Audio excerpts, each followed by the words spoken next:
This is Lone Star Gridiron reporter Glenn McCarthy here with Judson Rocket head coach Sean McAuliffe. Talk a little bit about beating Lake Travis 2 years in a row and what it means for your aspirations going into the season. Well, anytime you get to play a caliber opponent like Lake Travis, they're the defending state champion, and come out on top is a pretty good marker, I think, of where we're at as a program and the direction that hopefully we're heading. It was a big win for us, big feather in our cap, and moving forward, it'll be something that we're going to build on and hopefully fix the things that we need to fix. Coach, their offense was really clicking. Baldwin was slinging around. What'd you do to slow him down to really? I think his arm got tired, probably. No, we were fortunate enough to get a little bit of pressure on him. I think he overthrew a couple balls here and there and showed that he's, 16, 17-year-old kid. And our kids competed in the second half. They were challenged a little bit. They settled in. And we were fortunate enough to make a couple more plays than they made tonight. And couldn't be happier.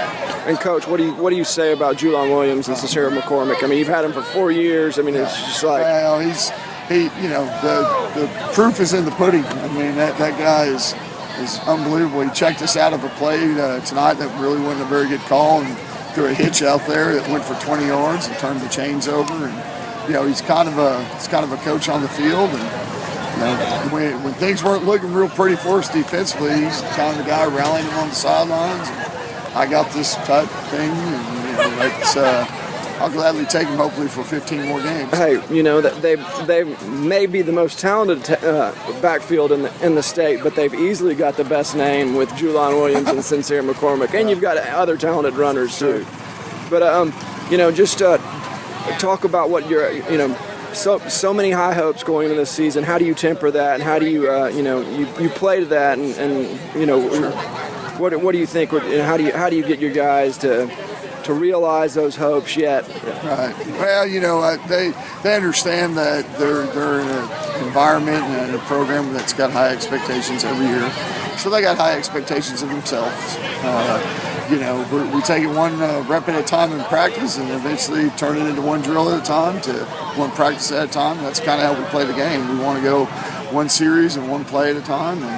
And we're going to be excited about what happened tonight. We're going to fix what didn't go so good, and we're going to move on to the next one and stick with the same process and see if it turns out the same way next week for us. Well, Coach, congratulations on the big win, and I hope to cover you all season long. I appreciate it. Thanks.